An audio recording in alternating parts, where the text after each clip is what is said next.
This week, Andy Walls talks tip-up fishing, lipless cranks and jigging raps, fishing very shallow, and finding perch on new lakes.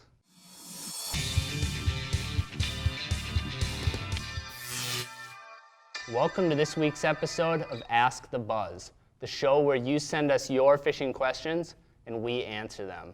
I'm Nick Linder, and this week I have with me Andy Walls. Hey Nick, how's it going? Andy works over at Thousand Lakes Sporting Goods, and how have things been rolling? You know, we've been really busy. It's great. We finally got some ice here. We're starting to get out on the ice, starting to enjoy it, and Christmas is coming. So, been a busy winter so far. So, what region of the state are you based out of? We're up by Grand Rapids. We're just west in Cohasset, Minnesota, but we're in that northeast corner of the state. Sweet deal. Yep. Well, I got a few questions here for Andy, and we'll see how we do. The first question is from Mike Fritz. And Mike Fritz asks, when setting up tip-ups, is it best to do so on a weed edge or a rock ledge? That's a really great question, Nick. A lot of people kind of are wondering what kind of structure to set up tip-ups on, and that really depends what you're chasing. But for walleyes and pike, both are very good. Typically, early in the year when the tulibies still may be spawning early ice, which could be a couple weeks or a month, depending when the ice forms, but rocks are a great place to start. Any other time of the season, I would say the weeds are going to be your best bet. The weeds can hold more fish, they have more bait, a little bit more oxygen, and things are just more alive in the weeds. And for everything other than that first couple weeks where I might go to rocks, I would say weeds are going to be pretty much your best bet. Okay, and so does a lot of that have to do with the forage? And Absolutely. Just like I said, the first couple weeks, you got a good chance on the rocks because there still could be some residual tulibi spawn from the late fall, which is when they spawn. After that, the rocks are a little more barren. It's still good for walleyes potentially, depending on the lake, but otherwise the weeds are your best bet, I'd say 9 times out of 10. Okay, that makes sense. And we were talking a little bit before. You're a pretty big tip-up guy yourself, right? That's pretty much what I like to do in the winter. My theory's always been if I have to sit out on the cold ice, I want to catch something big. And I've always tried to chase, those bigger than average pike, and that's what leads me to the weed beds more often than not. Weed beds. Okay, so would you say that's one of your biggest tips to keying in on bigger pike? Absolutely. I would say bigger weed beds. The bigger the weed bed you can find, typically the better off you are, just because it can hold a higher number of fish and have a better chance of having a couple of those big fish in it. Great stuff. All right, question number 2. And this one is from Shannon Jarabek. And Shannon asks, do you have any tips for snap jigging, jigging raps, or lipless crankbaits through the ice? What are the do's and don'ts? Do you use live bait? Another great question. On the jigging raps, I will use live bait, but typically not when I'm snap jigging. A lot of times when I find myself snap jigging, the fish are coming in on the sonar, they're coming in really hot, really fast, and they're coming up and eating those baits. When I'm subtly fishing these baits, I'll maybe tip them with a little bit of live bait because they're coming in and looking at it a lot more. But when I'm moving that bait aggressively, typically I'm not baiting it at all. I'm a lot of quick motions. When a fish does come, I'll tone it down just a bit to keep it more in the strike zone and not pull it away, but I'm never stopping moving that bait. Yeah, so are there, Shannon asked do's and don'ts. Is there anything that you see people do that maybe they would be catching more fish if they weren't doing it? The biggest do's, there really isn't anything. You got to judge the response of the fish. If you're seeing fish coming in when you're doing anything, keep doing that. The biggest don't would be when they do come in, don't jig as aggressively as you would to try to attract them. You're going to want to tone it down just a bit, keep that bait a little more stationary, but never to stop moving. You don't want it moving up and down in the water column 2-3 feet at a time when you may be attracting them. When they're close by, moving it just subtly, but still keeping that bait moving. Okay, that's great stuff. Let's jump into question number 3. And question number 3 is, how do you attract fish to your hole if you're fishing in shallow water, such as 1 to 2 feet of water? I find myself doing that a lot. Actually, tip-up fishing, I'll drive myself into that 1, 2, 3 feet of water quite often.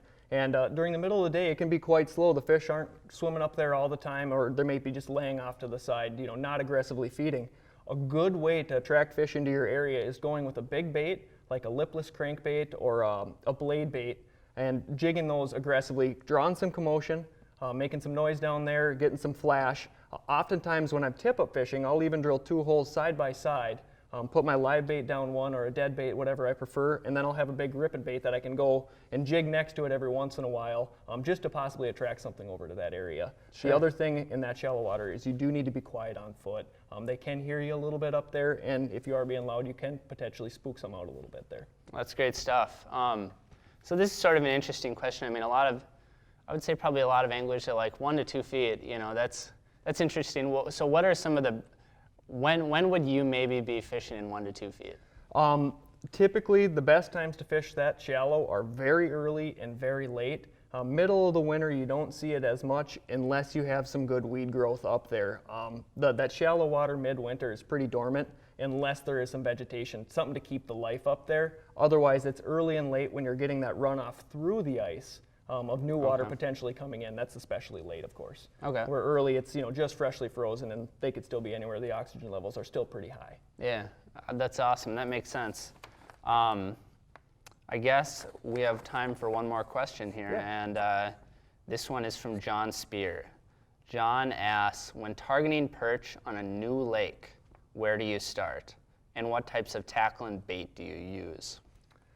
So in my opinion, there's 3 real key areas to fish perch, and it just comes down to the season and then the lake itself and the forage that's present. The couple areas I really like to start is I'll start on a shallow flat with some weeds on it. Shallow, I'm talking 4 to 12 feet deep, something you can cut a bunch of holes that these perch can get up on in the large schools, swim around it, and find some food. If they're not up there, the next bet would be going to that break, typically from that 12 to maybe 20, 22 feet. Something they can get on a little bit of structure, be cruising down where the prime walleye spots would be. They'll hang out in those areas quite a bit. And if those 2 don't work out for you, your best bet is to head deep. A lot of times in the winter, we find perch in 30 to 55 feet of water, even out really deep. Typically, they're out there feeding on bloodworms on those muddy humps and mud flats, but they will go out there earlier in the year too if the bait is there. And really, chasing perch comes down to the bait. They're really aggressive feeders. They're following the food. They're not going to be too far away from a pretty good food source. Sure. So when you're dissecting a lake or a area of the lake, is that your progression? You'll start shallow and then work out if you're not finding them up? Usually early I'll start shallow and work deep. As we get into January and February, when those fish are out on the bloodworm spots, I'll start deep and then work my way shallow. But typically, I'll start shallow, working deep early, and then exact opposite. When I've last found them deep, I'll start out there and I'll start working my way back in because they will come shallow again towards late ice. They'll be up on those same flats you found them early ice. Right, that's great stuff. So part 2 of that question, tackle and baits. Tackle and baits. For perch, I like something you can fish really aggressively and really fast. They're not overly picky. When you find a school of perch, it's kind of like some competition. They're going to race each other up to see who can get to the bait first. So I typically use 1/4 ounce jigging spoons, and a lot of times I'll run plastics on them. I won't use the live bait as often because when you find a school, they're really aggressive. You don't need the live bait to trigger them to bite. I'll run the plastic. I can catch a few more fish, don't have to deal with rebaiting, and a lot of times we're hopping holes outside, jumping around, trying to stay on the school, and I don't like dealing with wet hands, when you're on a hot school fish. Oh yeah, of course. Yeah, you got to stay efficient and moving. Absolutely. Well, that's great. So I appreciate your time and I appreciate your answers. Yeah, absolutely. And is there anywhere anybody can find more about you online? Absolutely. You can follow me on Facebook. That's Andy Walls Fishing. Otherwise, just stop into the store, Thousand Lake Sporting Goods in Cohasset. Be happy to help you out. Right on. Well, thanks for watching. And until next week, you keep on sending in your questions and we will keep answering them.